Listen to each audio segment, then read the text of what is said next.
nosso manual de fé e prática. E as narrativas dos evangelhos sobre os acontecimentos que se passam nesse lugar são de extrema importância para a fé que nós temos em Jesus Cristo. Monte das Oliveiras, também chamado, segundo o texto de Lucas, Betfagé. Betfagé. Essa era a região da onde o Senhor Jesus chega. E aqui algumas conversas são tidas de uma maneira crucial e totalmente necessárias e que mudam o contexto do que vai acontecer na sua vida. Aqui os discípulos perguntam sobre os últimos dias, não só da sua vida, mas aqui Jesus apresenta algumas características escatológicas. Ele fala sobre a destruição do templo, mas ele também fala sobre o final de todos os tempos. Era um lugar onde ele vinha e se retirava, ele passava o dia ensinando no templo e ele dormia no Monte das Oliveiras. Ele dormia por aqui. Não se sabe aonde ele dormia, mas as escrituras dizem que ele subia para ensinar no templo, ele fazia esse trajeto diariamente durante alguns dias e ele voltava e aqui sentava-se com os seus discípulos. Numa ocasião específica, as escrituras trazem um relato aonde no Evangelho de Mateus capítulo 24, verso de número 3, diz assim: no Monte das Oliveiras achava-se Jesus assentado, quando aproximaram-se dele os discípulos em particular e lhe pediram: dize-nos quando sucederão estas coisas e que sinal haverá da tua vinda e da consumação dos séculos. Neste lugar, uma dúvida começa a tomar conta do coração dos discípulos quanto àquilo que o Senhor até então fala, o lamento sobre Jerusalém, Jerusalém, Jerusalém que mata os profetas, apedrejos que te foram enviados. Quantas vezes quis eu reunir os teus filhos, como a galinha ajunta os seus pintinhos debaixo das asas, e vós não os quisestes. Eis que a vossa casa vos ficará deserta. Declaro-vos, pois, que desde agora já não me vereis, até que venhais a dizer: bendito o que vem em nome do Senhor. Depois que ele termina de dizer essas coisas, uma pulga começa a pular atrás da orelha dos discípulos. Opa, peraí, que negócio é esse de destruir tudo? Que conversa é essa de não mais o vereis? Que conversa é essa de que haverá o dia em que o Senhor deverá ser recebido? Bendito o que vem em nome do Senhor. Isso já havia acontecido. A entrada triunfal de Jerusalém, ela já havia acontecido. Ele estava querendo dizer o seguinte: vai acontecer de novo, mas vai acontecer numa proporção muito maior. Então, esse ambiente é um ambiente escatológico. A escatologia é o estudo dos últimos tempos. E a pergunta que é feita a ele é essa: Senhor, quando se darão essas coisas? Aí então Jesus começa a responder: vede, e eu queria que vocês prestassem bem atenção nisso, vede que ninguém vos engane.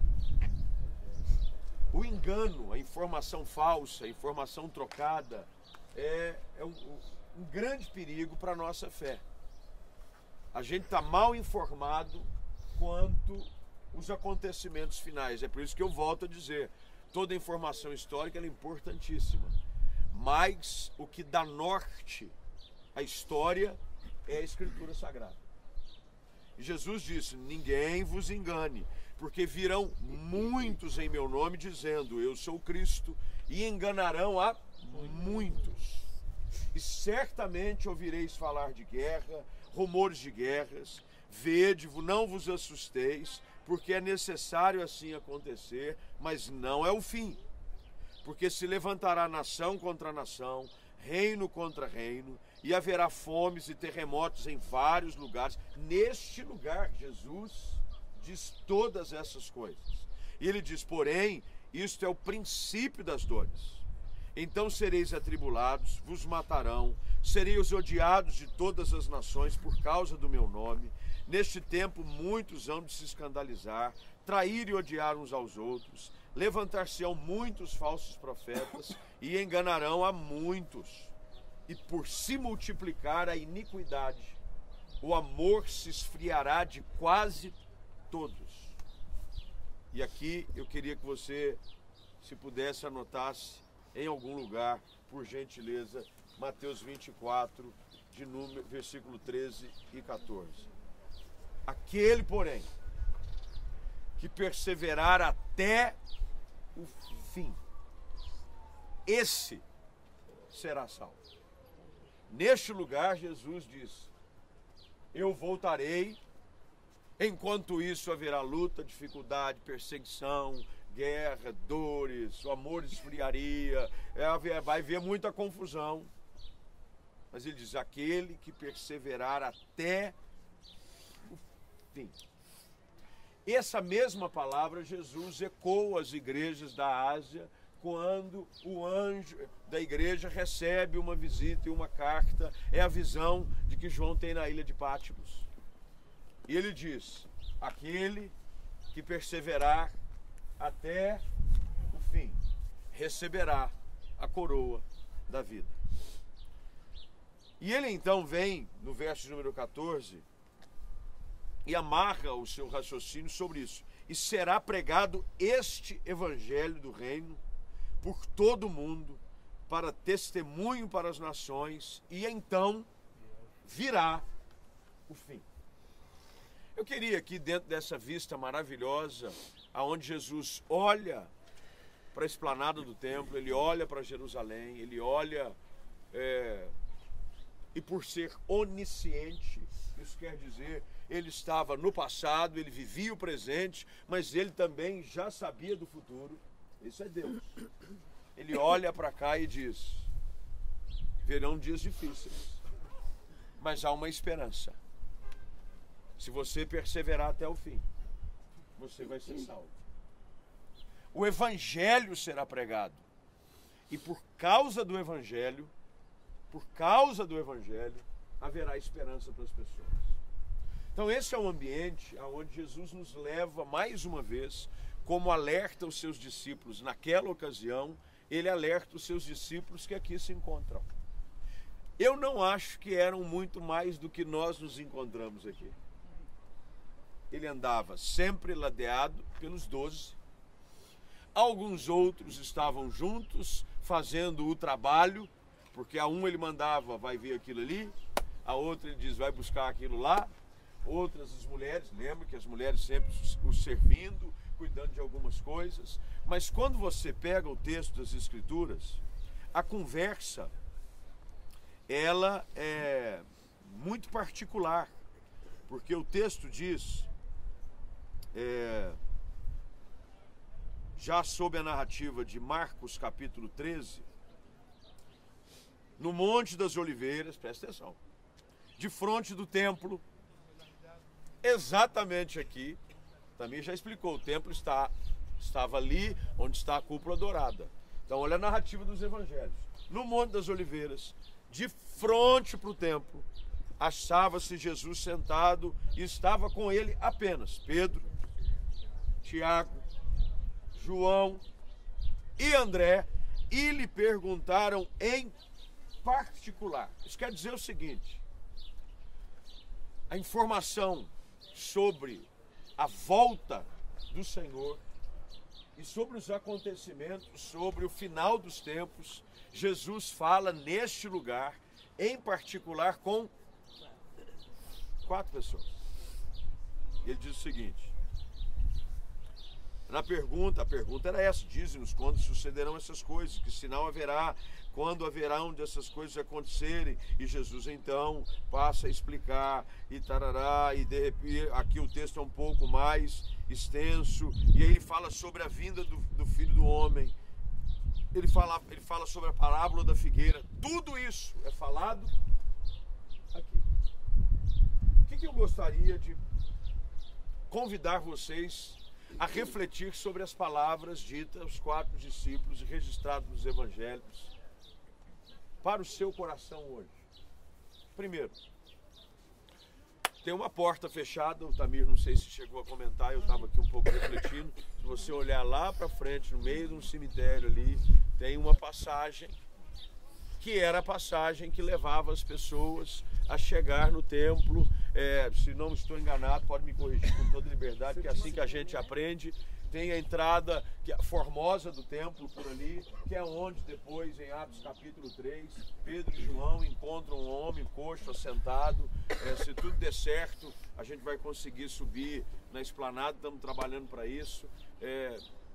Quando Jesus está conversando aqui, ele está falando sobre isso, de que um dia, quando vocês me viram entrar por essa cidade, passar por aquela porta e subir para o templo, todo olho vai ver. Todo olho vai ver. A porta que eles fecharam, e tudo isso é medo, como se Jesus Cristo pudesse ser impedido por uma porta fechada e construir um cemitério. Porque dentro da tradição judaica, você não pode passar por um cemitério, é considerado impuro. Construir um cemitério, fechar a porta para Jesus não passar. Eles não conhecem o nosso Jesus Cristo. Ele disse, um dia eu vou voltar e aqui é que eu quero que vocês parem para pensar um pouquinho. Há um alerta do Senhor sobre a sua volta e como nós devemos estar preparados para ela. Ele vai voltar. Ele vai voltar.